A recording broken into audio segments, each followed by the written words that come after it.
and start. So I'd like to officially welcome everyone to our Zoom meeting for May 14th, 2024, Littleton Conservation Commission. Chase is also co-chair. I have limited internet access, so at some point, if I drop the call, Chase will jump right back in. So I'd like to go ahead and start with the approval. We have 2 minutes up for approval this evening. The first would be April 16th, 2024. Do we have any amendments or additions or comments on the April 16th minutes?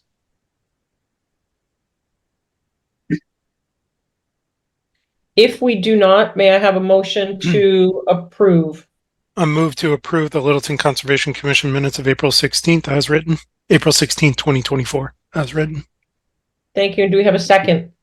Second. I'll second. Michael, that was a second? Yes. Okay, great. And roll call? Roll call vote, Michael Livingston. Michael Livingston, aye. Chase Gerbig. Chase Gerbig, aye. Myself, Kyle Maxfield, aye. Sarah Seward. Sarah Seward, aye. Okay, motion is approved. Next is the minutes up for discussion or approval of May 2nd, 2024. Does anyone have any comments on May 2nd? Okay.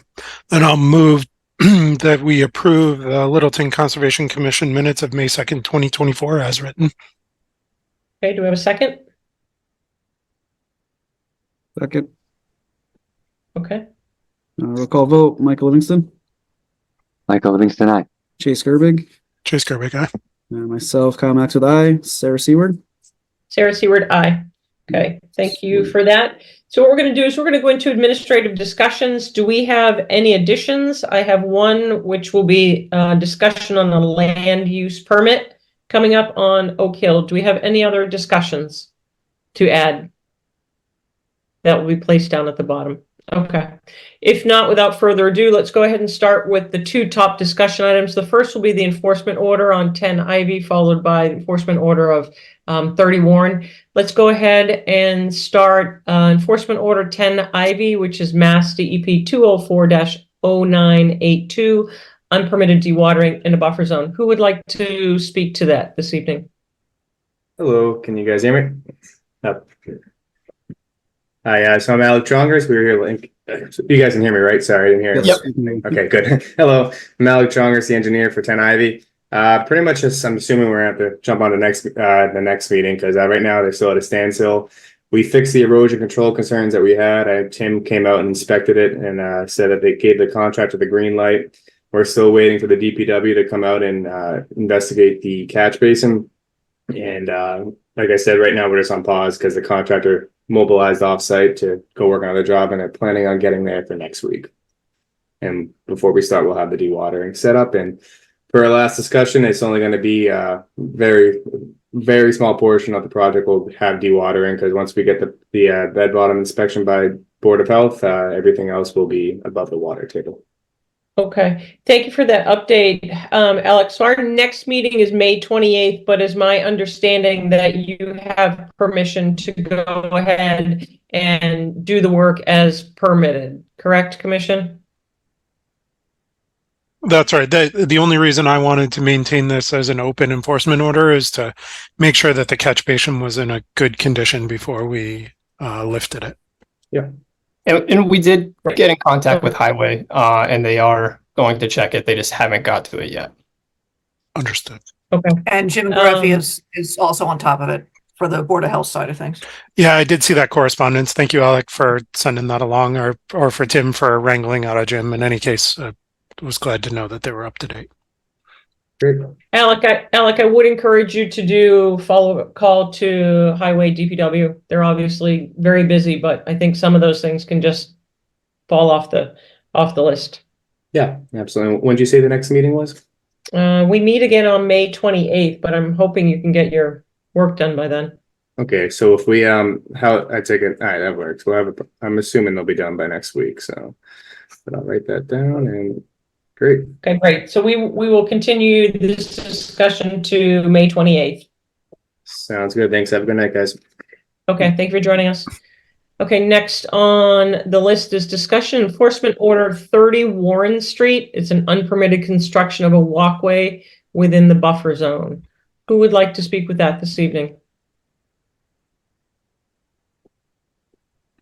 Oh, we have the homeowner Casey here. If you'd like, I can give you a rundown of basically everything that kind of occurred in the sequence that it did.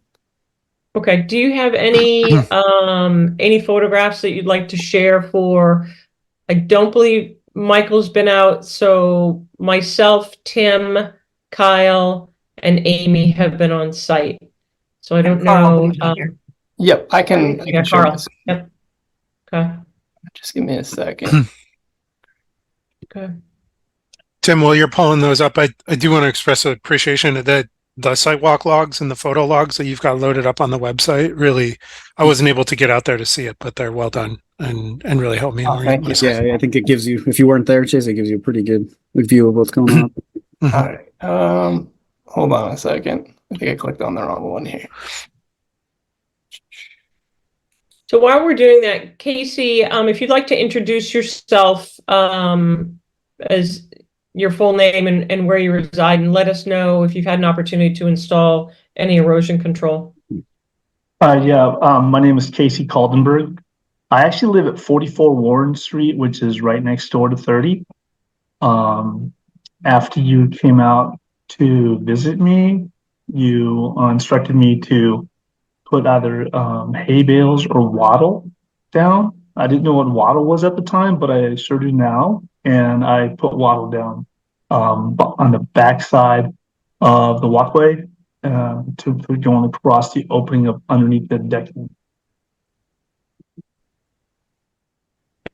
You didn't happen to take a photo of that by chance, did you? No. Okay. All right, Tim, we'll turn it back to you. All right, you guys can see this, right? My computer is being a little Yes. funky. All right, perfect. All right, so I got word that there might be work going on within the buffer zone, and so I go out later that day to take a look, and the only person that was still on site at that time was one of the laborers for, I think it's Mayo Landscape and Design. He didn't speak the best English. I wasn't sure if he was quite grasping what I was saying. Nonetheless, I asked him if he could show me what he was doing, and he did. While I was there, I noticed additional work towards the back. We'll get into that in a little bit. But the work that the general contractor was doing was this walkway that you could see. It's on the right side of the house here. We'll get to more pictures. But there was the walkway work, stockpiling over here, more stockpiling towards the far side of the property. And that was the scope of the work that the general contractor was doing. So as you can see here, by the time I got out, they had already started putting down the pavers and some of the gravel, and we had soil all around with no erosion controls around it.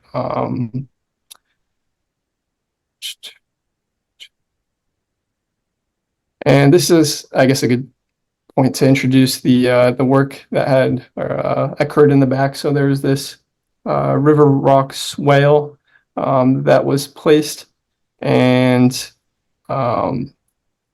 this, I'm not even sure what to call this material right here, but essentially the BVW, from where I could delineate it without doing soil testing, and you could see some hydrophytic vegetation was trying to push up through this area right here, but the BVW that was visible to me, where I knew it definitely was right around here, and also over in this area, which I'll have better pictures for once I scroll down to it. But Casey was saying that he put wattles along this area right here. Right, Casey? Yeah, correct. 100%. Perfect. Just a couple more pictures of there's a bunch here, but we'll just run through them pretty quick. If you guys want me to stop on any for No, so a I certain think amount of it's time. good to note the roof drain though. Oh yes. All right. Let me see if we can get better. So here's the where the roof drain outlets down here, and has caused some erosion back here.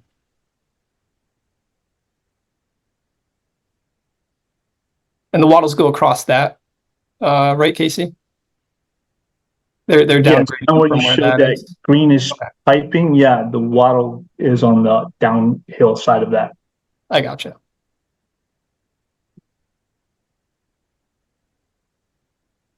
It's just an area. This is the stockpile on the far side of the property. So the River Rock swale goes about, I'd say it's about 15 feet from where the material really changes.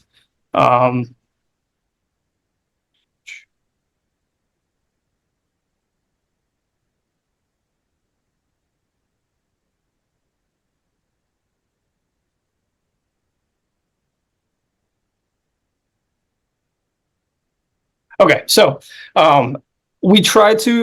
the laborer tried to contact the general contractor while we were out there that day. It was about 5 o'clock towards the end of the day. Couldn't contact him.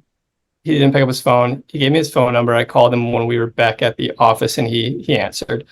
I explained to him the situation, that this work at the very least should have been gone in front of the Conservation Commission. Couldn't really tell where the 50-foot no disturb line was because of I couldn't delineate this without taking soil samples, right? You can see barely in this picture that there is hydrophytic vegetation trying to push its way up. But either way, it should have been in front of the Conservation Commission. The contractor kept going back to, it's just a walkway, it's just a walkway. And I tried to inform him of why it should have gone in front of us. And I tried to get Casey's contact information so I can ask him questions and get in contact with him, because he's gonna get involved with this as well. The contractor was reluctant to give me any sort of contact information. So when I asked to schedule a site walk for the following morning, excuse me, it was me, Kyle, the general contractor, and I wanted to call Casey and see if I could schedule it with him as well. The general contractor's name is Evan. He said that he would contact Casey. About an hour and a half later, I call him back and he said that Casey wasn't going to be able to make it. And so me, Kyle, and the general contractor met on site the next day. When we met out there the next day, let me back up. That phone call the previous day, I told Evan that a cease and desist is going to be issued. No more work should continue. When we got out there the following day, some more work had been done. Me and Kyle reiterated to Evan that there should be no more work. The only thing that should be done at that point should be erosion controls should be installed. He said, okay. And the EO was issued that day. A couple days later, I think it was Monday of last week, we got word that work had continued further. I go out there and I noticed that it had been completed. I can show you pictures if I can get to it real quick.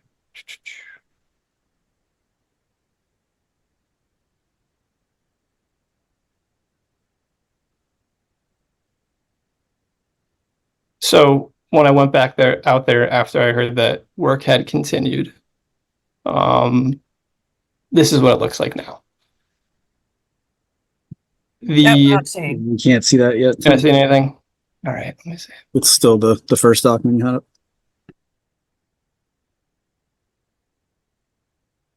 Oh, and Andrew's here. All right, give me a second.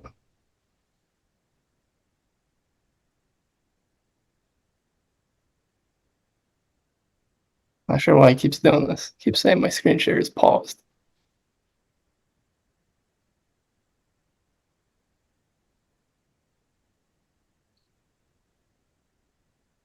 I think also to carry on with the conversation, I think I know when I was on site with Carl and Amy and Tim, we had seen photographs of the original work that had been done, of which things should have stopped. But then that disregard for the enforcement order, we could see over the course of those days that it had continued. So we want to be clear in this process that no means no and stop means stop. And so now we are at a pause to try and find some magic wand that will actually tell us what was there prior. Casey had, when we were out, happened to be there when we were on site, told us that there had been things that were there that had been disregarded, and so was taking that out in terms of carpets and old material. And those things under proper mainstream order of conditions perhaps would have been allowed. However, the disregard to the wetlands is really where we're at now. So Tim, I'll let you follow up with your comment. So when we went back out there, or when I went back out there, I think it was the day before I think it was Monday of last week or Tuesday. I can't remember at this point. Anyways, I went back out there. This is what it looked like. The work had been finished. So not only did work continue after I initially told Evan to stop working the first day I went out there, between then and when me and Kyle met him on site, more work had been done. He was reiterated that work should not be done. And we went out there, or I went out there a couple of days later, and more work had been done.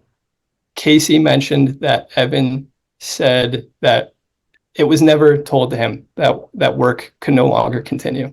Kyle, I think you can you recollect the situation. He mentioned that he would stop work and put the erosion controls down and send a picture of erosion controls. None of that, which was done. Yeah, it was kind of two different conversations in one conversation where we kind of explained to him what the enforcement order was and what it entailed, and that he should stop work, get the erosion controls in, and go through this process. And from his point of view, it was, our meeting wasn't until 2 weeks after the time we were out there, and he couldn't get his head around why he should stop working. He thought it was more of a safety issue, leaving the work unfinished and unstabilized, which sure, I can see. Yeah, it had a hole up by the walkway, stockpiles of dirt that he said he could just take a day and finish it. So without telling us that he was going to continue working, I think it was pretty evident that he was going to finish the work, knowing that there was no significant punishment or repercussion as far as the owner was concerned. It was explained to him that if he continued work, the possibility of fines was out there. We made that clear to him. This whole time, I don't believe Casey was kind of in the loop of what was happening, and I tried to get his information from the contractor, and he really didn't give me any. He only gave me his name. That's it. I asked for phone number and email. He said that he would take care of it. Yeah, and like Tim said, he was going to put erosion controls on the next day, or a couple days within the meeting out there. So it sounds like Casey did it himself after work was complete. So yeah, we're already kind of getting a little bit of a runaround here, I think. Yeah. Okay. So let's go ahead, and Casey, if you'd like to just tell the commission, because obviously there are two members here, Michael and Andrew, that I don't believe have been physically on site, but have certainly looked through the case. Do you want to tell us kind of what's going on, and perhaps knowledge or not knowledge? I'm not sure why a contractor would withhold giving the owner's name to the conservation. But so what's done is done, and now we have to talk about remediation and kind of going forward. When we were on site, we discussed with you that you're going to have a need for perhaps a wetlands scientist in addition to an engineer. Do you want to tell us where you've gone since we were on site? Yeah, okay. So since you've been on site, where have I gone? Tim sent me a list of contacts, and so far I'm still waiting for a call from I can't recall her name. Right here in Littleton was one of the names of a contact he gave me. So I left a message, talked to them. Actually, I talked to the secretary for or administrative person for like 20 minutes, and it seems like everything they do is what I need done. So I like going local, so I'm just waiting for them to call me back. They haven't called back yet. I've also like we spoke about, I put the wattle down for erosion control on the backside, the downhill side. If I could talk about the contractor, I didn't know he was basically gatekeeping information from you and me as well. For that, I wholeheartedly apologize. I know he's working on my behalf. He told me that he got a visit and he was told to stop work, but he's a kind of a fast talker. I don't know if anybody gathered that from him. So he had told me that he had convinced whomever he had spoke to at that time that he can complete the work. So there wasn't any chance of him getting sued for somebody tripping on it or a safety hazard or something along those lines. And then he was told to incorporate erosion controls. So he told me what he had done on the downhill side with the stonework was considered erosion control. I guess on the landing side, the landing of the deck, I don't know anything about how that is or is not erosion control. You talk about this, Casey, right here. Most likely, yes.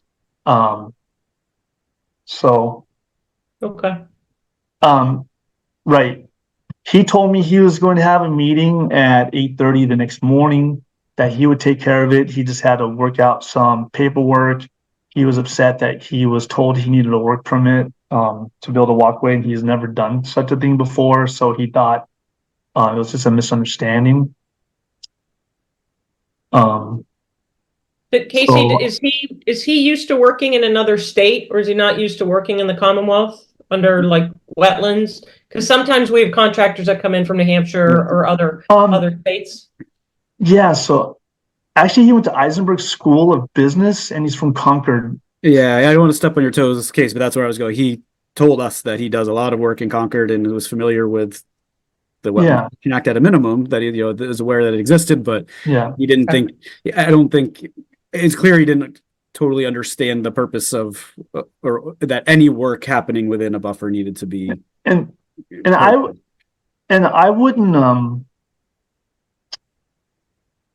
I believe him, and I did believe him, because to be honest with you, my house has a walkway that he built for me maybe 3 years ago that seems to be about the same distance from the brook as this walkway. It's on the front side of my house.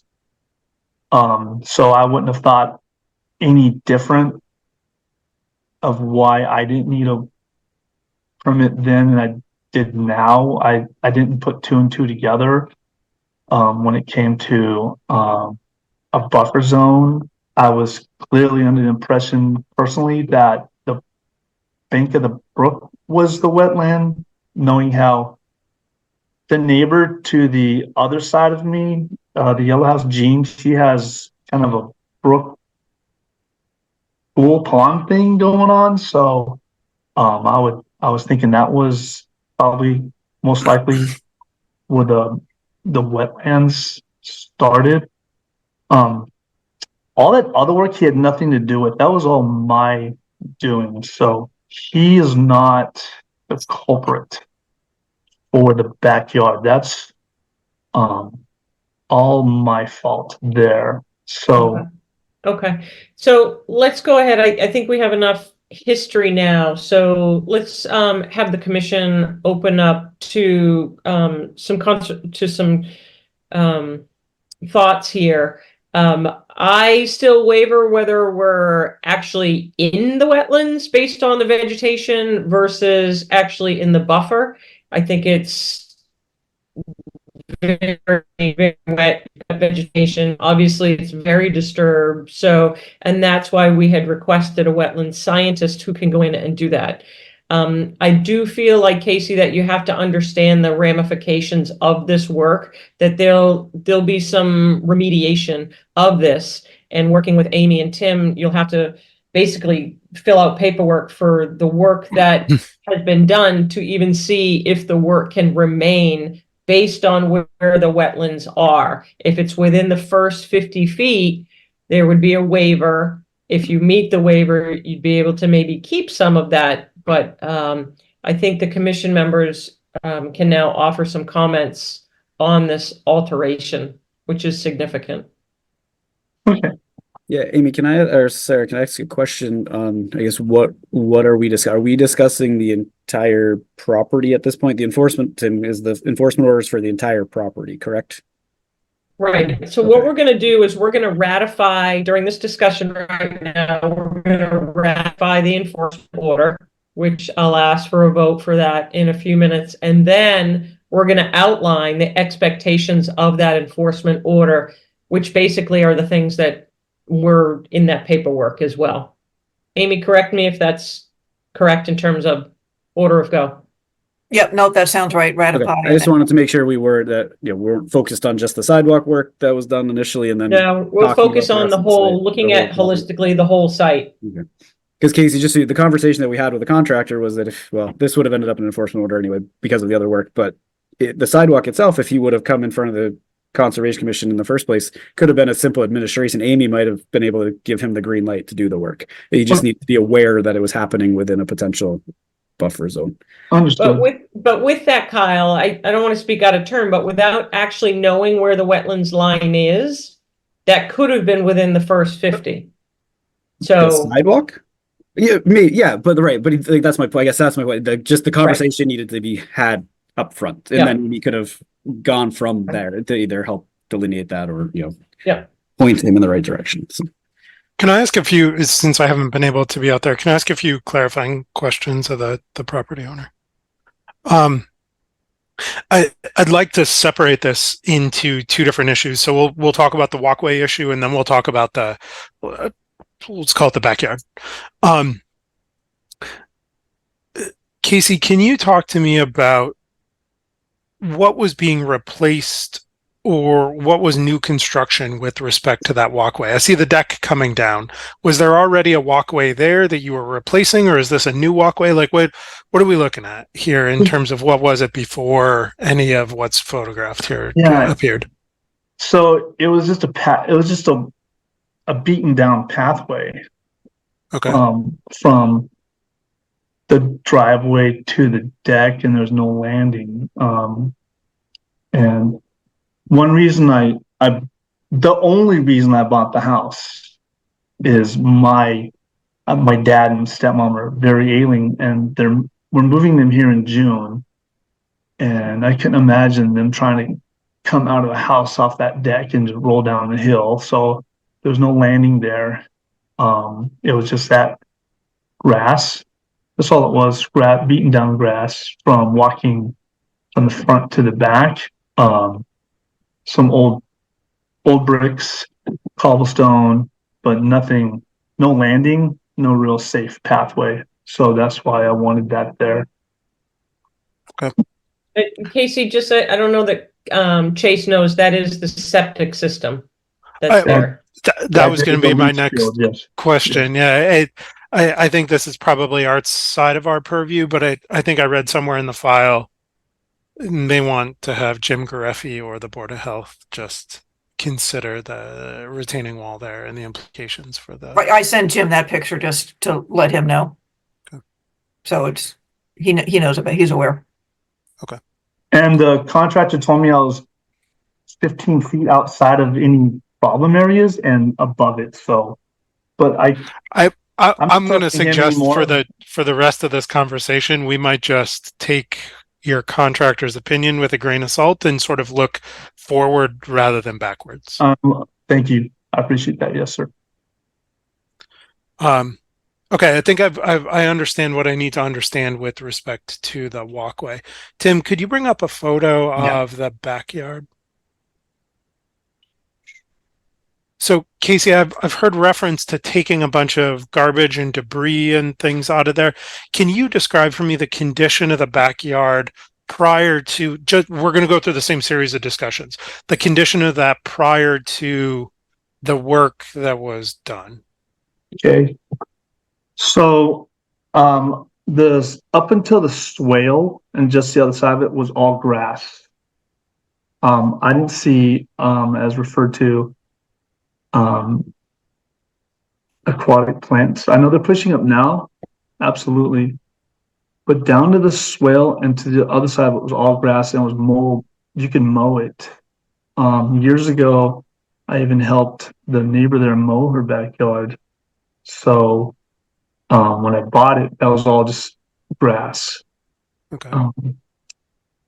Where the swale is where I started noting that it was just full of trash, full of batteries, diapers, plastics, brick, kind of mushed up brick. And on to the left of where the picture is, that was all carpeted. It was rugs. The whole thing was basically a rug, with like a 1/4 inch of sediment on top of it. Okay. And is that partly why there's no vegetation there at all at this point? Because you pulled that up? Yeah, I just pulled it off, gathered it up, put it in bags, threw it away. Also, there was a pathway.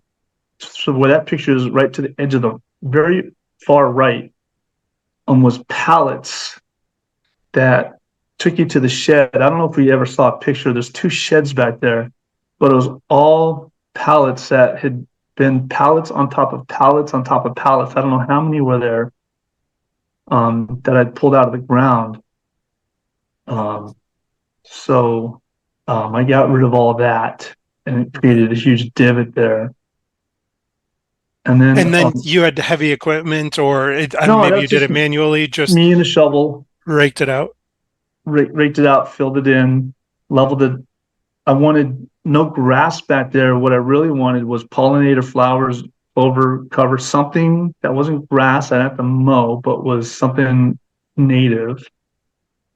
So that loam, that big pile of loam or loam up in the front yard, I wanted to put that back there. That was my plan. Okay. To tell you the truth. Also another thing I pulled out of there, the house must have had the windows replaced 15, 20 years ago. And all those windows, the entire framing, so like 9 inches thick, 3 feet by 4 feet, 10 windows were back there as well, laying down on the ground. So I did my best I got it all up to include all the paint flakes and everything. Okay. And the tarp. I think that's good. I just want to understand the condition it was in. So to the right of this photo, there's a shed or sheds. It sounds Yeah, like maybe they're it was abutted, 2 abutted sheds. Yes. Were those there prior to you taking ownership? Oh yes. Yes, they're in very tough condition, Chase. Okay. They've been there a long time. Okay. Sorry The to sort of previous house rewind the owner, the clock. one who lives at the yellow house, she grew up there, so I believe those sheds were there when she lived there, and she even said they mowed past the shed, is how she described it when I talked to her. But last question I have with respect to the back is it looked like there was either a discharge from the sump pump or something like that. I think, Sarah, you had called that out. What's the history drain? of, the drain? Maybe it's a roof drain. Is it a roof drain? And that is definitely something I need advice on and help with, but yes, that's not really the picture there, but there's a green pipe that, I'm sorry. He was just trying to show the sheds, I think. We go back. Oh, Yeah, that's the sorry. shed, I was yeah. a little late to that. Okay. There's actually a motorcycle in one of them. And just a bunch of stuff. Roof tar, paper. There's a green pipe. But we have a roof drain coming down. Yes. The roof drains underneath the deck there. It's right here.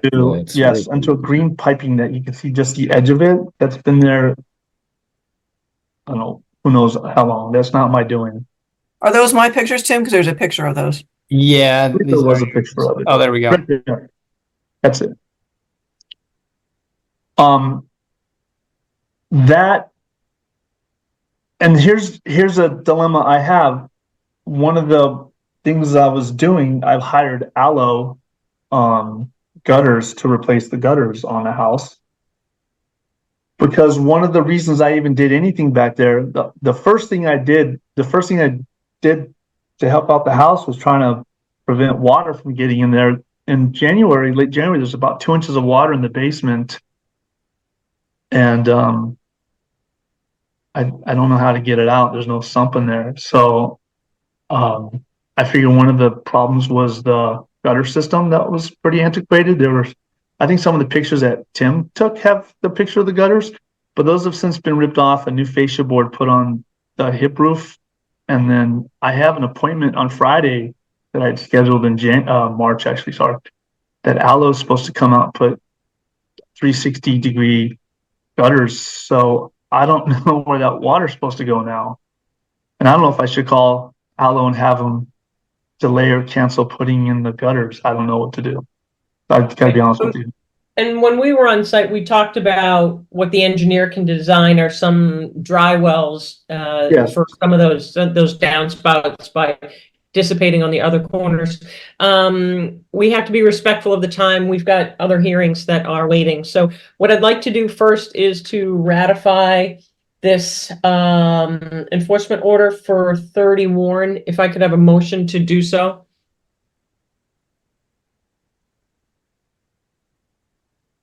I'll move to ratify the enforcement order for 30 Warren. I second. Hey, roll call vote. Michael, Michael Livingston, aye.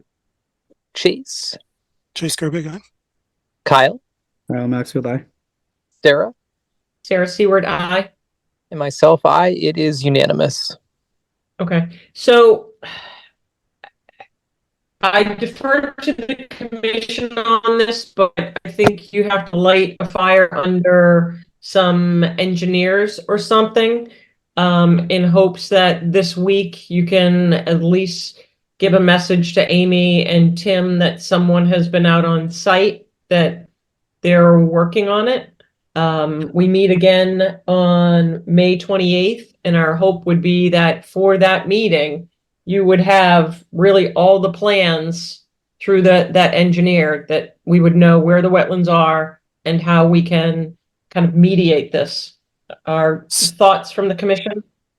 Yeah, I guess I'm trying to figure out what we're trying to gain by knowing exactly where the wetland line is here. And I'm not necessarily opposed to it, but the way I see it in two different lenses. If we think about the walkway, if the walkway is outside of the 50, or let's say outside of the 50 with a big sort of safety factor, it's a non-issue. But I'm going to tell you, even from if it's within the 50, given that it was work replacement and there's a significant safety element of that, I think it's something that I think we need to go through the process, but I can see a credible argument for granting a waiver in that case. So in my mind, we don't need to know necessarily exactly where the wetland line is to get comfortable with approving this.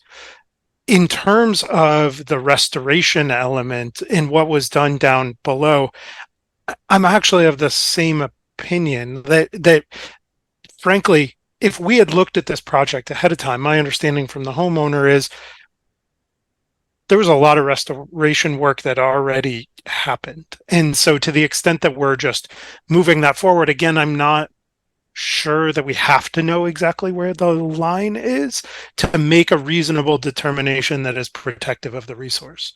So I'd like to put it on the table to consider whether or not we have to know that. And if the resources spent defining that line wouldn't be better spent on restoring the area. Yeah, I'm glad you Well, asked. I was going to ask You that. have the river rock that's in there. The question is, does it stay? Does it get removed? You need to know what else is under, what is that soil that was put there that's underneath where potentially the carpets came up. And I think that's where an engineer can do those soil samples and let us know. Also, you'd want to know what those soils are in order to have vibrant regrowth. Kyle, sorry, did I cut you off? No, you didn't. No. I mean, I was in the same boat as I was going to ask the same question on what was the path of why were we initiating him to bring in engineers? if it doesn't sound like it is necessary, and we can jump into the restoration. But I mean, if the board Well, thinks who's that gonna do knowing what the restoration? soil is there. So I would agree that it would make a lot of sense for the homeowner to, I guess what I'm saying is if we're going to ask the homeowner to do something, I would rather ask the homeowner to do something that has a net overall benefit for the resource area. And I would rather ask the homeowner, as part of the resolution of this enforcement order, to develop let's say a replanting plan back there that is consistent with the soil types and the existing vegetation. I think that's a much better use of time and resources that ultimately improves the wetland. And it also gets to some of your concerns, Sarah, about are we going to spec the right things? So Well, I think this also is feel maybe a like less someone, an conservative engineer, has to- approach. I think an engineer also is the one that will have to do the dry wells. So I think that's really important to place those well. I don't know that I would have permitted, but not knowing where the wetlands line is, the retaining wall in a septic system, if that is in a jurisdictional area. I agree with the walkway and such, but the wall was not there originally.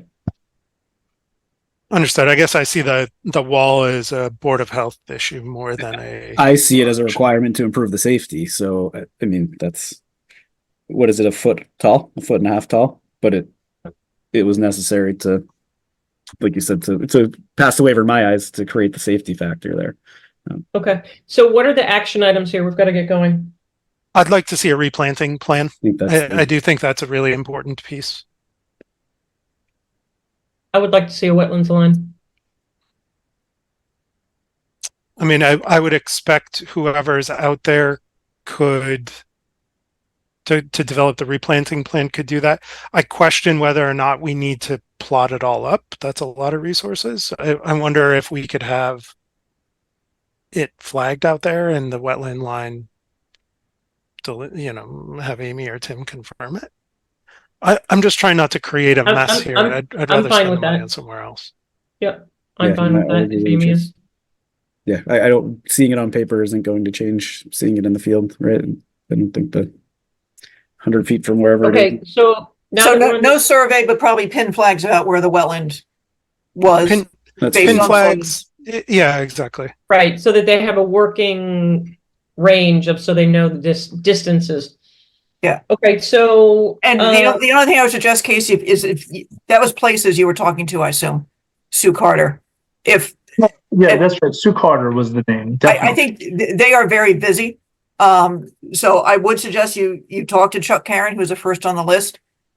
He's not local, but he does work here all the time. All right. He's not an engineer, but he can get you really far in the process. Super. Absolutely. Okay. Yep. So the goal, Frankly, probably cheaper.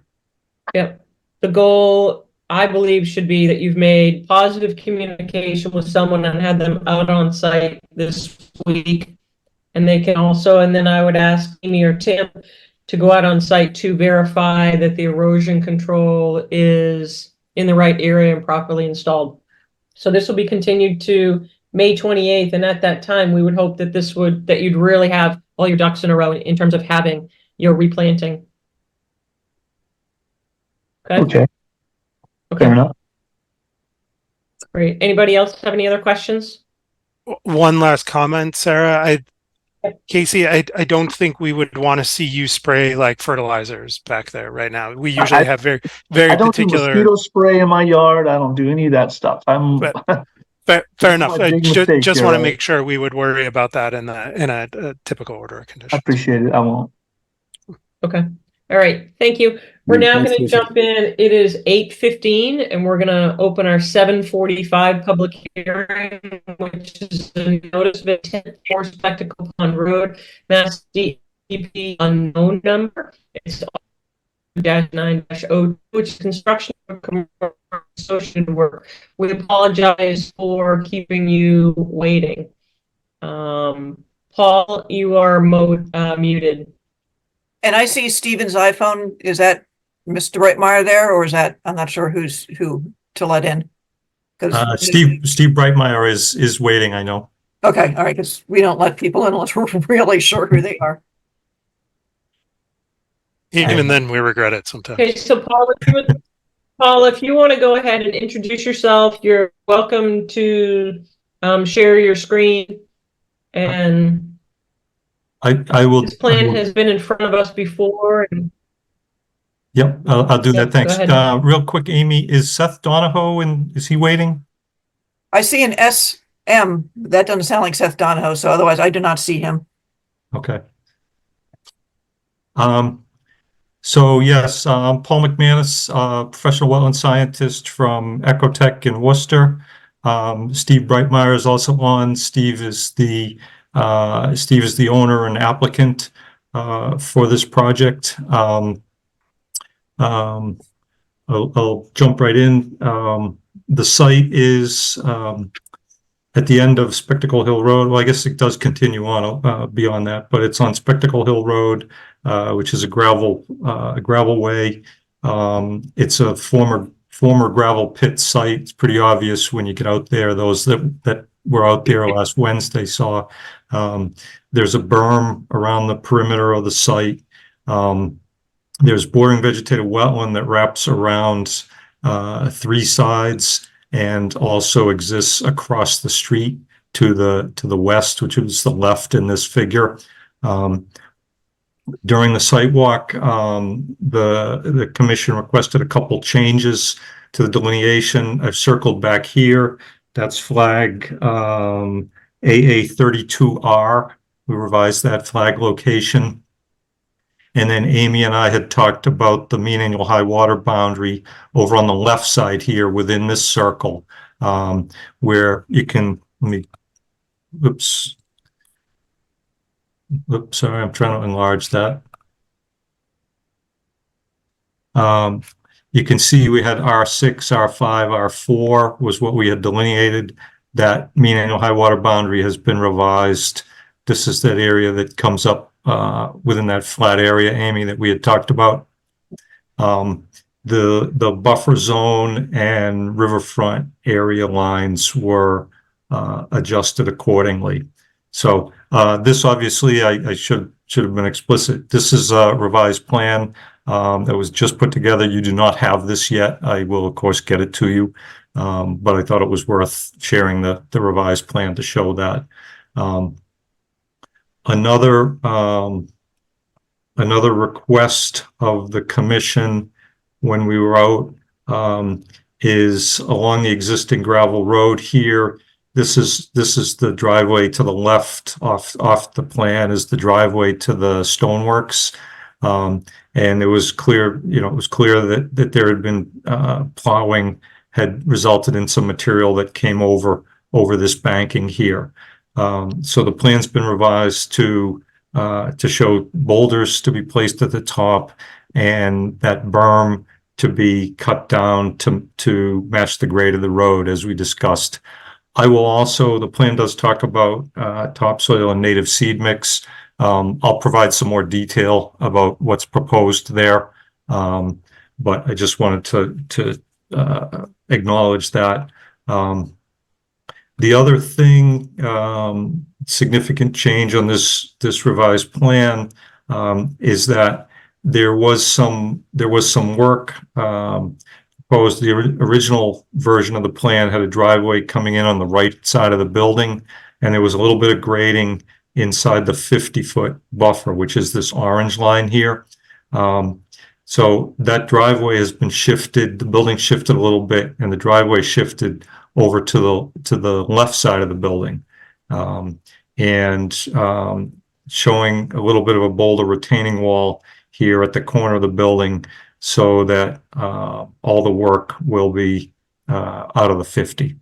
So that's a change. For those, Paul, can we pause there for 1 second? When you say all of the work will be out of the 50, do you mean I guess we want to distinguish, Paul, between all of the work and all of the finished product. And I guess I'm a little wary of a retaining wall that's within fractions of an inch of the 50. And one thing we may ask you to do is actually show us the limits of work, not just the finished product. Does that distinction Sure, I can, make some sense? I can have him specify that. It's not, there's not a lot of grades to make up there. So it is, I'm confident that it is doable. But I can have, just making a note, to be, explicit regarding the limit of work. And I would worry the same thing, frankly, about the construction of the building within just a handful of feet. Yeah, that's a tight envelope to construct in without doing work within the 50. Yep. Sorry, I'm just want to make sure I get my notes here. No worries. Sorry to sidetrack your discussion. No, that's This has fine. been very That's helpful. fine. I'm just, like I said, I have to write it down or I lose it. So in terms of the going back to the project that's proposed, it's proposed this building on a slab. Very, not a lot of grading. You can see the existing contours in here. There's not a lot of proposed grade in there. Again, it's the remnants of a former gravel pit. These mounds that you see here are stockpiles. Steve has been using this area for a number of years as a soil management and handling and storage area. He brings in unscreened topsoil, for example, screens it, and then sells the screened topsoil. And then there's other soils in there that he manages in similar fashion. But basically, this is proposed as a building on a slab, driveway coming in, paved driveway coming in, paved parking lot around the back, basically a square. There's a septic system proposed here. This out here is the infiltration galley. There were stormwater analysis calculations provided for that. But basically, catch basin, collect the runoff from the driveway. Everything's graded to that one basin. Proposed to go to a storm scepter treatment unit here, and then to subsurface infiltration system. There are details, we can show that, but there are details and calculations for that. There's a well proposed out in the back, basically to get clearance off the septic system, obviously. But again, all of this work is proposed within the existing gravel pit confines. So, as I said, I will provide some more detail about this. This was something that was noticed and discussed on the site walk last Wednesday. So I just haven't had a chance to specify, seed mix, topsoil, erosion control blankets on that slope. It's a fairly steep slope that goes down. I guess technically, we should seek a waiver for this work. It is very close to the wetland, but that's something that the commission had asked be included. It's actually not Mr. Breitmeyer's doing, but it is on his property. So he's certainly willing to take that on and include the boulders to hopefully prevent any further plowing from his neighbor. Right, Paul, and appreciate you taking that on. In that area, have you noted the 2 telephone poles we had when we were out on site? That was kind of our line of work. I just didn't see those on the plan. If the 2 telephone there's a pole poles are here, you referenced- see. Oh, excuse me, Sarah. OHW is overhead Okay. wires. So that's the Right, okay. Yep. that's the And I line. believe in regards to the waiver, that would meet the safety requirements, so it's definitely going down that bank. So I feel confident in that.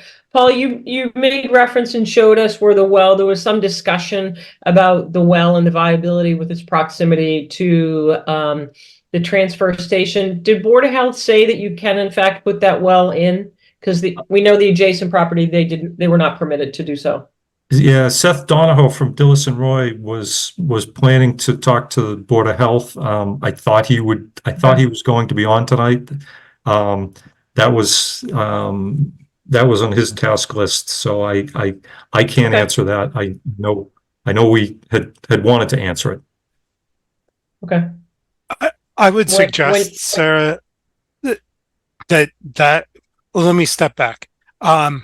I'd really like to see a peer review on this, to the extent that the planning board is not going to do a peer review. I think we would want one. And I would suggest we add that to sort of the list of items for the peer review to consider as well.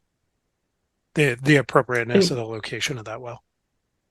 What do you, okay, what are some of the items that you'd like on that review?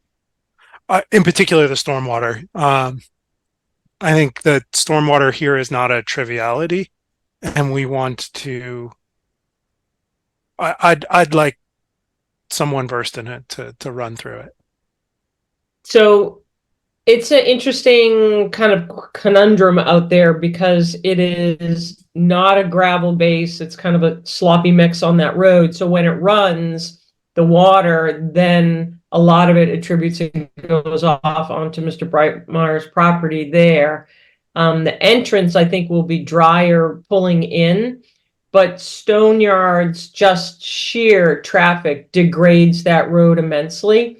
So I'm okay with a peer review, but I don't know what would be in the purview of Mr. Brightmeyer to do anything on that road. We're already trying to make some concessions. I'm curious. It's a challenge out there for sure.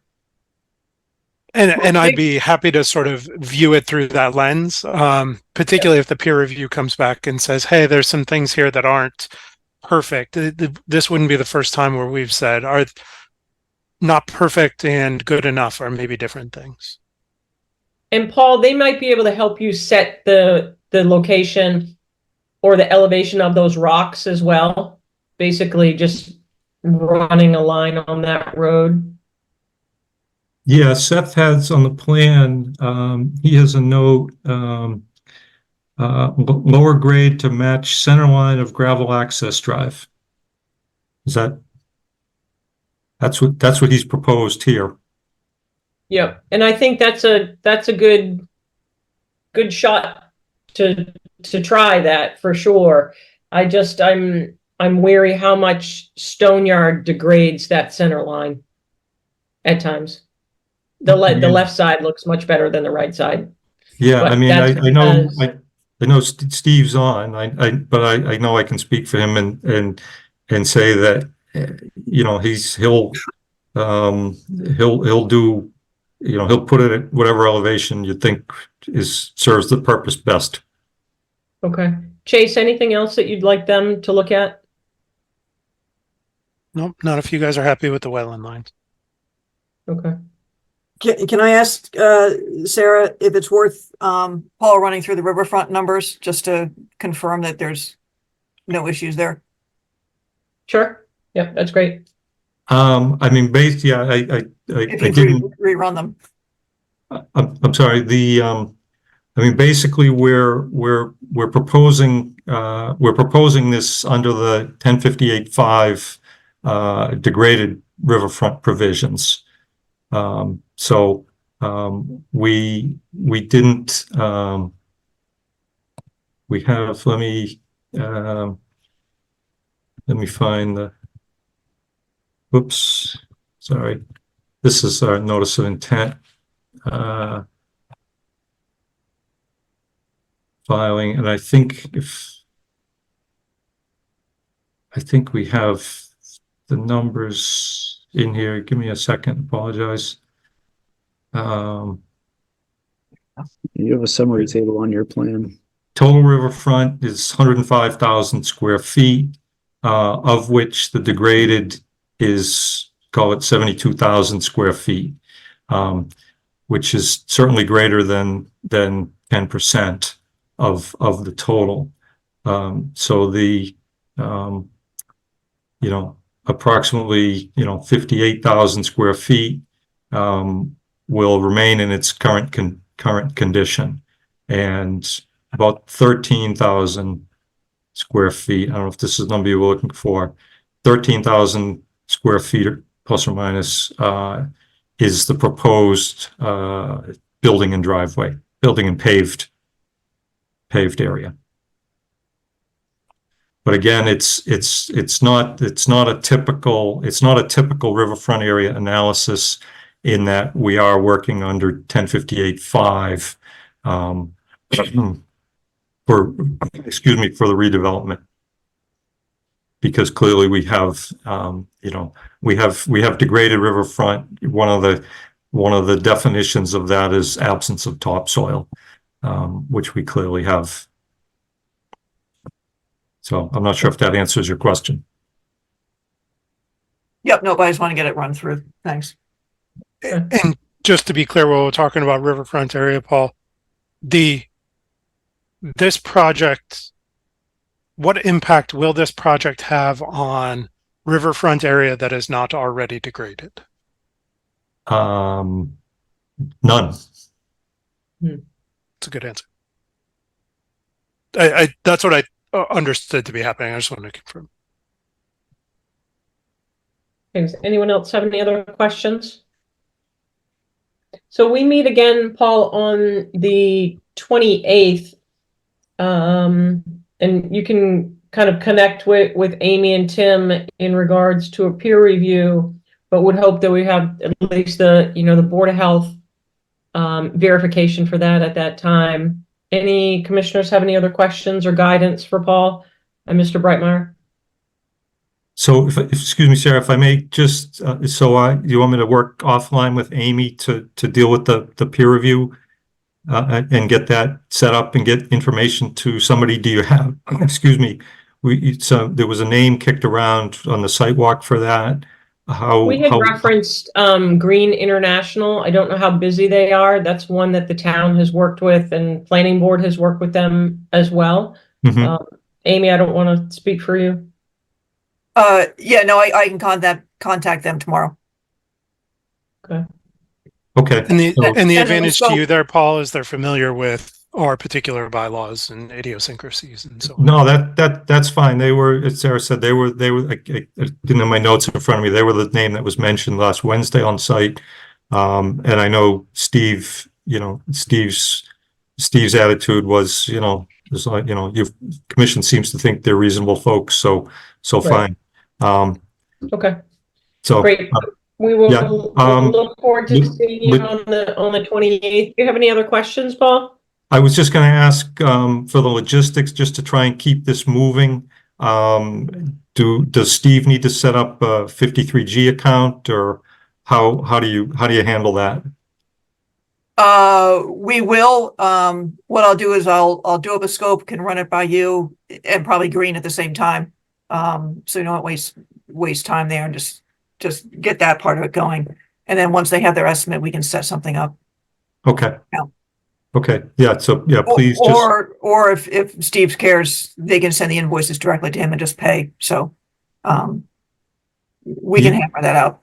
Okay. Yeah, that's fine. I'm Steve. I don't see you here, but I assume you're on, and you'd be agreeable to whatever.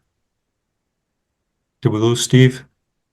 His iPhone's still on there, but he's on mute if he's talking. That's okay. You all can do that sidebar. Okay. That's all right. So I'll work that out with Amy offline. So we would request a continuance to the 28th, I guess. Honestly, I'd be shocked, pleasantly surprised, but shocked if Green had something back by then. Yeah. Right. Yeah, I think I agree. Okay. Thank you for joining us. Okay. Sure. All right. Thank you. So I'll be in touch with Amy. Okay, great. It is 8:35. I'd like to open up the 8 o'clock public hearing notice of intent 19 Porter Road, Mass DEP 204-1003 R12 8B, replacement of a failed septic system and pavement removal, and the waiver is requested. Who's here to speak to 19 Porter? Matt is coming on now. Excellent.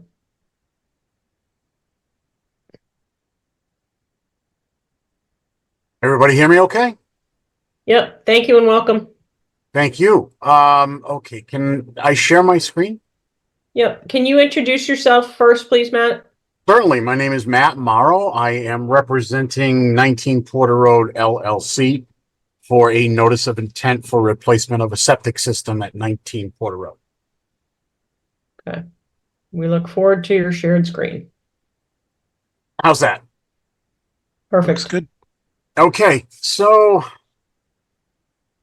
essentially what we have here is a notice of intent for work at 19 Porter Road. 19 Porter Road is currently owned by a real estate entity known as 19 Porter Road LLC, Wendy Solano being the principal on this particular entity. They are in the midst of rehabilitating the existing home. There is no expansion of the structures or any of that seeking to be approved. Merely the replacement of the septic system. The house is going to remain in its current configuration, no driveway expansions, nothing like that. The only change that would propose to be made is where I am waving my cursor around is the existing leach field. You have the bordering vegetated wetland that I flagged here in the that's actually the front yard of the house. You have a septic system that currently abuts the wetland system here, and you have an old style tank here. This is going to be proposed to be abandoned and left in place. Tank as well. This section of pavement around the tanks here is going to be removed to facilitate the installation of the new tanks along with the sewer main. You have a sewer main going under the existing pavement here coming out. And the actual leach field has been relocated. It was going to be relocated out of the buffer zone with just the edge of the field just touching the 100-foot buffer zone here. This area right here is proposed not to be paved over again. The area starting from the edge of the tank out to what is currently pavement is going to be basically loomed and seeded and reestablished as open space to augment the abutting open space here. A waiver from your 50-foot is sought for the work here within the 50-foot, which would be the filling in the crushing of the tank here and the reestablishment of the lawn. Other than that, that's basically it. Everything else is staying the same. Nothing else is changing. Anyone have any questions?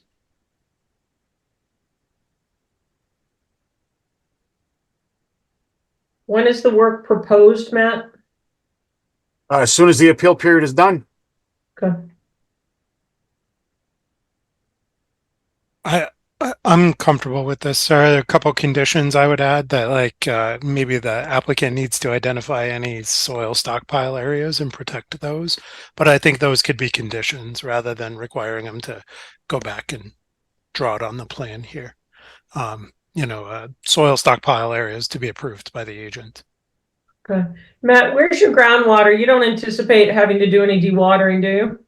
No, I always put something in the narrative just in case we have to dewater. It would be done. Everything will be moved outside of the buffer zone, and would be put in a lined sump hole if that were necessary. But we're not anticipating it on this site. No. Okay. Thank you for anticipating putting that in. Okay. Commissioners, I have a couple of questions here. Is that a tree line that I'm seeing where the leaching field goes? Are we clearing stuff out here? What's the? What, I guess, what's behind the build? What's where your proposed leaching field is as far as vegetation goes? Well, if you can give me a second, I'll throw up an aerial so we can look at it a little bit better, if that's okay.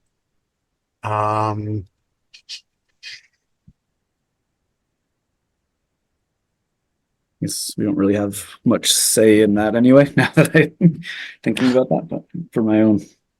Well, no, I mean, I'd like to get, at least a good clear picture for you. So I'm going to share the screen again. Thank you for allowing me to do that. And here we go. This is the 2021 aerial image of Porter Road. So the septic system would be going up behind here. So there would be some trees removed over here to accommodate the system.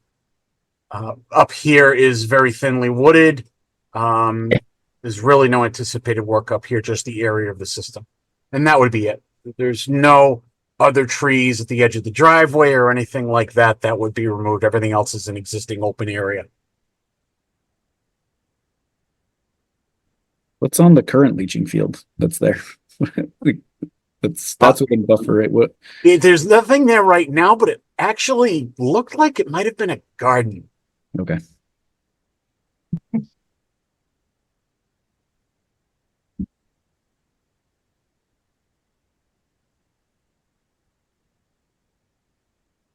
Okay. Hey, I don't like to any see other trees. questions or comments for Matt? And amazingly, this has a DEP number. Yeah. What Amy, are were there any DEP comments on it? Matt, there's something about the floodplain, which you're above. I think that was their only. Correct. We added the floodplain to the plan and I sent you hard copies. Yeah. And they asked about riverfront, which doesn't touch the property. So that actually wasn't an issue. The floodplain in that area is between elevation 225.7 and 226. So Evan redid the plan highlighting 226. None of our work goes below elevation 230. So we're well out of the floodplain. Okay, excellent. What's the commission's pleasure? Would we like to close this for Matt? I'll give you a I'll make motion a if that. Yeah, it makes sense to me. I'll sorry. move to close a public hearing, and issue an order of conditions and issue a waiver associated with Mass DEP file number 2041009 for 19 Porter Road. 1003. Excuse me, I'll amend that. Mass DEP file number 2041003. Second. And I have just the one condition about adding the stockpiles protection onto the plans. Yeah, I will review that with Mr. Carloni tomorrow morning. And I assume the waiver is for public interest for replacing a failed system.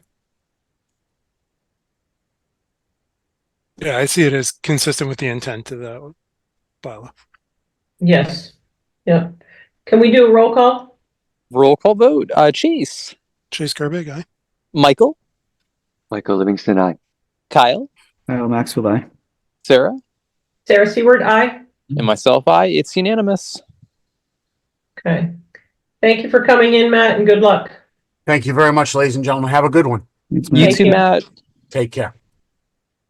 Okay, it's 8:45. We're going to open up the 8:15 continued public hearing notice of intent seasonal dock installation, park rec and community education, Mass DEP 204-1001, installation of 3 seasonal docks for boating, swimming, and fishing. Tim, I'm trying to promote you to panelists so you can screen share if you want to. Here he comes.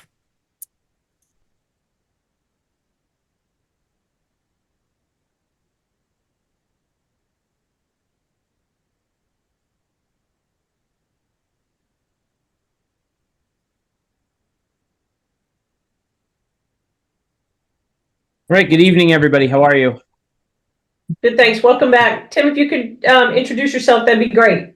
Absolutely. So my name is Tim Mahowski. I am the Assistant Director of Parks and Rec.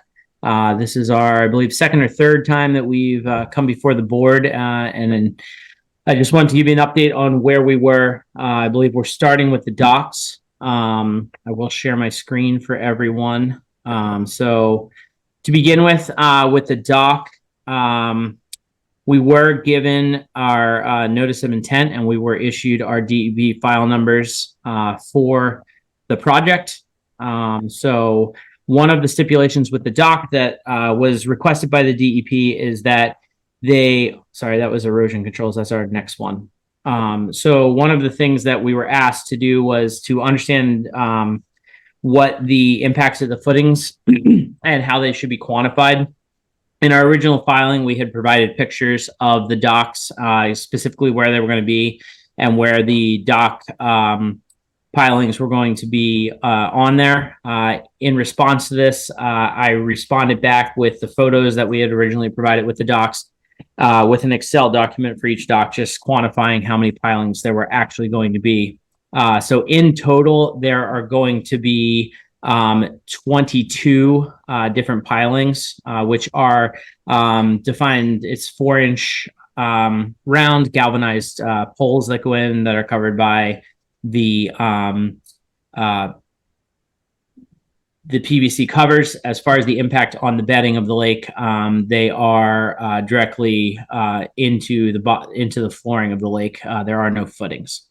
I have yet to hear back in a response from the DEP on if that was an acceptable format, but it just seemed like they wanted the quantity of actual pilings that were going to be there. The other piece of this that was requested was that they asked how the docks were going to be stored. So I provided this photo. This is the current sailing dock, one of the docks that is being that is included in the filing. So I sent them this picture also, which is how we currently store the docks and how they've been stored even before we had this particular type of dock, where they were stored each and every year.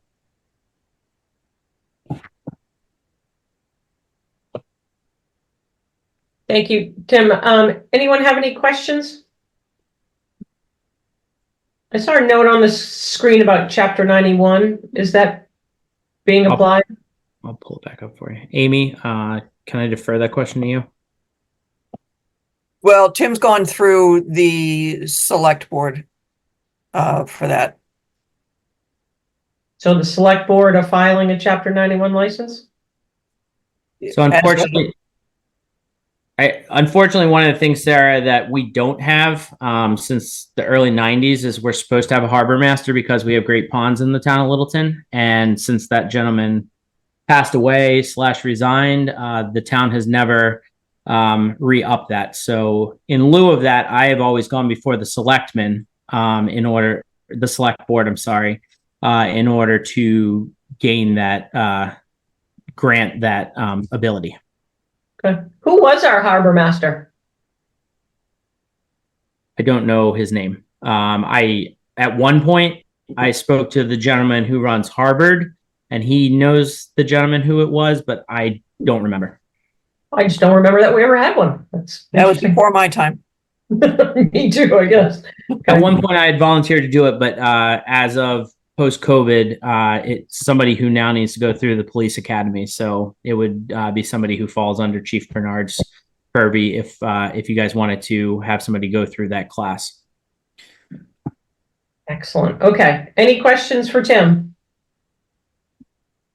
And I also say, Tim, you will not be hearing back from DEP. That's really DEP's comment to the commission if they had any of those concerns. So. Okay. Can we close this one out for Tim? I'll make a motion that the commission close the public hearing and issue an order of conditions for the seasonal dock installation, DEP file number 204-1001. And a waiver, please. With associated waiver. Thank you. I'll second that. All right, Okay. roll call votes. Chase. Chase Gerbig, aye. Michael. Michael Livingston, aye. Kyle. Kyle Maxfield, aye. Sarah. Sarah Seward, aye. And myself, aye. It's unanimous. Okay. Thank you guys very much. Just as a additional update, the funds were approved at town meeting for the additional dock that's going to be on the conservation parcel. So we will take delivery of that as soon as possible and get that up there. And once it's in place, I will come back and show you guys some pictures, and hopefully we can celebrate having a place for the kids to fish. I imagine my son will be fishing on it about the minute you finish getting it in. Yeah. My kids were fishing off the beach this weekend. So yeah, they were. Ben looking was fishing forward this to it. afternoon. Yeah. Okay, awesome. So the next is at 8:20, which is a continued public hearing, abbreviated notice of intent, Beach Path Parks, Recreation and Community Ed, which is Mass DEP 204-102, a maintenance of existing porous paver trail and extensions across the beach. Once again, you, Tim. Yes. So going back to the other, this is the abbreviate notice of intent. So as it was sent back to us, the only thing that was requested here was that we did erosion control plan. After speaking with Amy, what I was submitted back to the DEP was a picture. I included the filing numbers just with our logo and update it. Along with this picture, Amy had just said add kind of a blue line in where the erosion controls are going to go. And I also told them that we would be acquiring wattles with staking approximately every 10 feet in order to satisfy the erosion control plan. Once again, I also have not heard back from this filing, from this response, as it was submitted on the same day. Okay, any questions for Tim? Tim, And just, what's Tim, the time can I frame get for a copy of, can I get a copy of what you've sent to DEP for both of those? Yeah, absolutely. Sorry, I might have only copied Tim on there. I apologize. And then time frame for that? The goal is once we finish everything with you in the next week or two to go and pick our bid and get the project started. At this point, we've had some requests from residents, and it's been bubbled up to the town administrator's office, and the charge has been to accomplish this as soon as possible. Great. Okay. All right. Any other questions for this? If not, do we have a motion? I'll make a motion that we close the public hearing for the beach path at Long Lake, DEP file number 204-1002. And was that with in a waiver? I'm sorry if I missed that. Yeah, I think the tail end of it is in the 50. With associated waiver. I'll second that. Okay. All those in All right. favor? Roll call vote. Chase, Chase Gerby guy. Michael, Michael Livingston, aye. Kyle, Max would I? Sarah, Sarah Seward, aye. myself, I. It's unanimous. Thank you, everyone, for all of your help and support in both of these projects. I really appreciate it. Thanks for going through the Great. Good formal luck. process, Tim. Good luck. Thank I you, know Tim. it's a little extra work. Yep. but- Take Have care. a great day, guys. You too. Okay, it's 8:53. We're going to go to the 8:25 continued public hearing, notice of intent Cloverdale, the ADA trail with no current Mass DEP number. Construction of a gravel ADA trail and modification to boardwalk. Amy, perhaps? Yep, and it did get, can you hear me? Yep. I thought I had muted myself and I can't see you anymore. It did get a DEP number. It's 1,000. Okay. So I think you're all set except for waiting for get to the DEP number. They had a couple comments. One was about the riverfront area. So I mean, had, the whole point is to do it in the riverfront area, right? yes, thank you, but Sorry. yeah. So there's about 500,000 square feet of riverfront on the area. There's no impervious area existing or proposed within the 200-foot riverfront area, and the existing boardwalk is the only built structure. And just adding some to that, and given the nature of the work as a connector from the parking lot, there's no alternatives to put it anyplace else other than in the riverfront. They asked about the BVW impact, and in the past, they had only asked for mitigation for the actual footing piece of it, the 4 or 6 inches. And I think they have a new, which would have been 10 square feet. And they said they thought it should be 64, and that's just as easy to build as probably easier maybe than the 10 square feet. So I just upped it to a mitigation of 64 square feet. It'll probably be really 10 by 10, so it'll be a little overbuilt just to make sure we end up with what we need. And that would be the replication. It's going to be in the same place as the original boardwalk area. There was an old berm that had been placed out there, so we're slowly removing that fill down to the original wetlands, and the seed bank has been fantastic, and also throw a wetland seed mix on top of it. So you might say we're replicating at roughly a 2-to-1 ratio. It depends. Yes, it depends how you want to crank your numbers, but Sure. I didn't want to mess with it and argue it, so it was easier just to increase the mitigation. Right, maybe a 10-to-1 ratio. Okay, so we need a motion on this. I move Now we to have a close the number. public hearing, issue an order of conditions, and issue a waiver for Mass DEP file number 204-1000 for the Cloverdale ADA Trail. Second. Roll call vote. Chase, Chase Gerbe guy. Michael, Michael Livingston, aye. Kyle, Kyle Maxfield, aye. Sarah, Sarah Seward, aye. and myself, I. It's unanimous. Okay. Thank you. Let's go ahead now and just jump right back to administrative discussions. We just have a few there.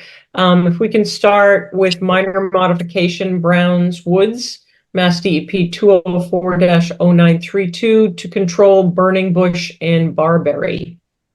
So if you remember, or maybe you don't remember, the original Browns Woods permit was for controlling about an acre or so of the Phragmites out there.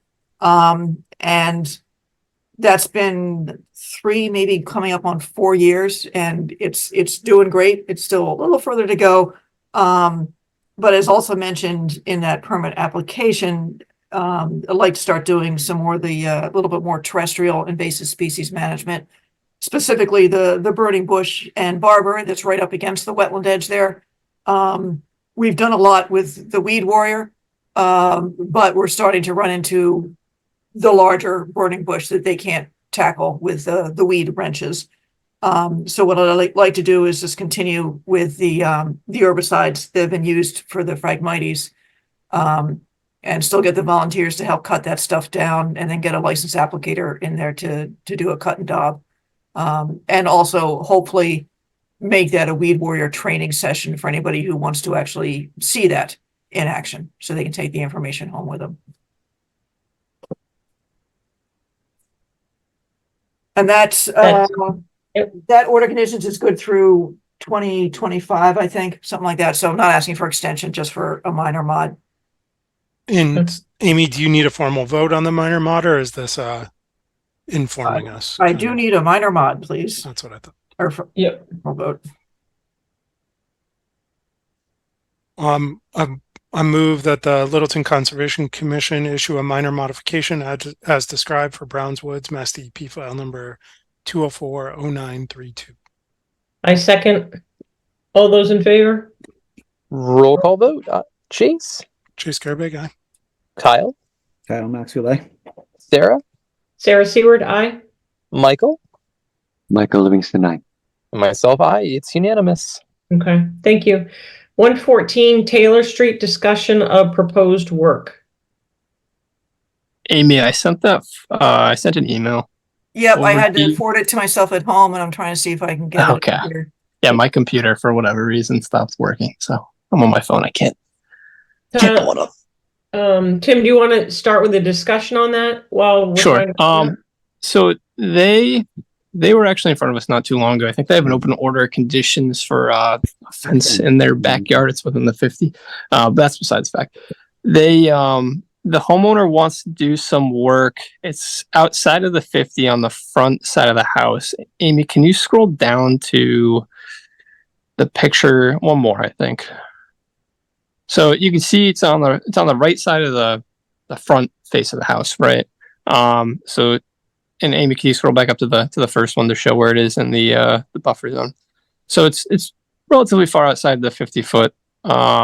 What they're looking to do is, Amy, can you scroll down to that middle photo?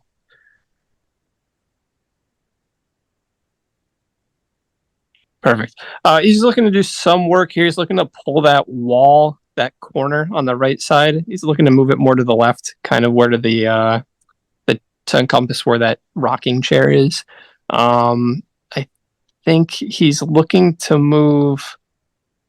No, I think he's looking at. I think the door is staying in the same spot. Anyways, what's really going to change in terms of like the footprint? What he wants to do is he wants to add another, like a step toward at the bottom of where those steps are. I think he just wants to add some like a concrete step where that grass is. I'm not sure if you guys wanted to see a filing for this or if that's something that could be done administratively. And this is on the opposite side of the house that has the wetlands. Correct. I would say modification. Yeah, let's keep our powder dry for other things. Right. Yeah, and he was going back and forth on his design, and it was a little confusing, and said, well, let's just get a little formal and take it to you guys, because that's exactly what I was thinking. So As long as he keeps it within the envelope of what's there within reason, adding a step as a landing. yeah. Right. Yep. Okay. Perfect. Town meeting update, Webster, CPC, and Oak Hill Stabilization Fund. So yeah, congrats to anybody who went there. I was actually watching on my phone while I was watching TV, and then just before the Orchard vote, my phone crapped out on me. So, so Webster passed. So the next steps, besides the purchase, will also be deciding or talking to LCT and then maybe SVT about holding the conservation restriction. And whether or not the Websters are willing to wait while we go chase a grant, which would not be known if we get it until November and wouldn't be able to get the money until probably the first of the year. So it would be potentially a long wait, which I don't, from what I've heard, they're not thrilled about, but we're still trying to figure something out. That would mean that we have to take the second appraisal and elevate it to the EEA, to the state standards for the grant, which the appraiser said they can do. And this was as of a week or probably 2 weeks ago now, that they could do it in time for the grant, but they didn't tell me how much. So I'm going to circle back with them and get a little better idea of that. And I'm not sure if it's going to work or not. And the grant is due early July? July 11th, I think, is the date that's stuck in my head. So potentially, I mean, you've only written this grant 3 times. So. I've only written it once, and we got to get SVT. Actually, their piece of it hasn't been finished. They're going to do the community outreach stuff that the grant requires, which is all a done deal at this point. But they're much better at writing that than I am. CPC all got approved. Thank you, Andrew. So what the heck was it? That was funding for the Phragmites control at Cloverdale for the rest of it, as well as, was it 30,000, Andrew, or 20,000 for land acquisition support, so that if there is a sudden need to do something like an appraisal or a survey, and we really can't wait for town meeting, there will be some money there that we could use to advance that. Might use it, might not use it, but could be pretty invaluable to have sitting there. Right. I thought that forethought was really, whoever thought of that was spot on. I've been meaning to do it for years and just haven't done it. So, but now that Tim's picking up all the slack, I can do the really annoying things like write grants. And the Oak Hill Stabilization Fund, the language of that was just clarified that money, and there's about $100,000 in there right now, can be used for conservation land maintenance. That used to be the self-fund tower money, so no more money is going into it. But the budget asked for 20,000 for this year, so we could run through it in 5 or 10 years, depending on what we needed, or it could be sitting there, or it could be kicked loose to go towards a purchase or something. But at least we can get at it now. Okay. Or again. Anybody have any questions on those? And shout out to Chase for all the work on the Webster property, and Andrew certainly for CPC. Jim Duggan was especially appreciative of how little time you took at town meeting. Yeah, Chase, you did an incredible job as always speaking for us at town meeting. All right, to let's be able to jump put those in. skills to use for more land. Yeah, exactly. Yep. All right, let's jump into Sudbury Valley Trustees presentation on land protection prioritization, May 20th, 7 p.m. Right. So, Kyle, I think you said you might make that. I'm gonna try to. I gotta double check my calendar again, but yeah. And if anybody else is interested, and I can haul you over there to make sure that we have a showing. SVT is actually pushing this pretty hard, that they can provide this service for us. And they've already done a map based on the rating scale that they used, and a spreadsheet that's got all the information. I asked them to take the names, property owner names off of that, at least for Monday night. And I'm sort of hoping that this might help kickstart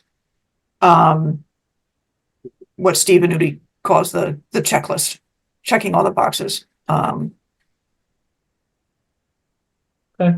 So at some point, if you think you're gonna go, if you just kind of RSVP to me, and then we can decide, figure out after that what is the best way to go forward with coming up with boxes to check in evaluating a property. Amy, I'm assuming that'll be recorded for later viewing. It will not. SVT actually asked that it not be. Oh. Is there a Zoom link, or you have to be in the room? You have to be in the room. Like, Top secret materials. I'll show you the map. Okay, next in bold is tree protection policy discussion. Anything? That's Chase over there. It's me. I haven't done a damn thing. You'll be thrilled to know that I found out in Acton, the old agent had been approving tree removals like crazy. And now that right now there is no agent over there, all of a sudden we've got, I think, close to 30 trees in front of us to be removed. So I said, we need a policy. All right, Amy, now we're coming into your land use permit, Oak Hill. Yeah, so the the Association of Massachusetts Wetland Scientists would like to do a walk at Oak Hill on Saturday, June 1st at 1 o'clock, basically to interpret the landscape and ID plants. They figure maybe a dozen people or so.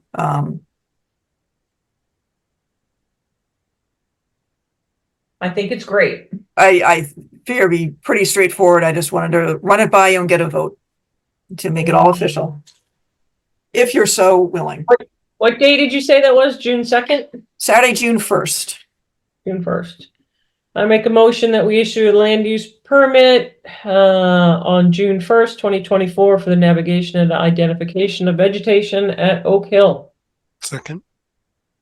Roll call votes. Chase. Chase Kirby guy. Kyle. Kyle Maxwell, aye. Sarah. Sarah Seward, aye. Michael. Michael Livingston, aye. And myself, aye. It is unanimous. Anybody have anything else? I think that was quite enough. Oh, Amy, I will be able to make the SVT meeting on the 20th. I wasn't sure if I had already mentioned that to you. Okay, that would be great. I am going to have that sort of evaluation rubric that you had done, last year, within the last year or two. I'm not going to put it up on the screen or anything, but I think it might be part of the discussion after SVT is done. Oh, perfect. Can you remind us what room that's in?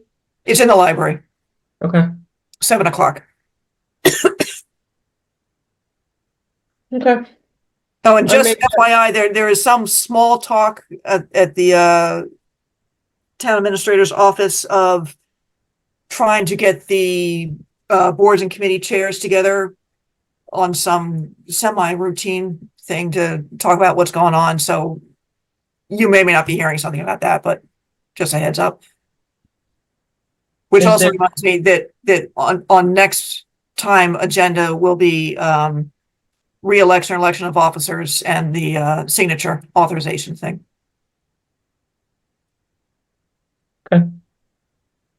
Select board doesn't think they have enough meetings to attend. Huh? Nope.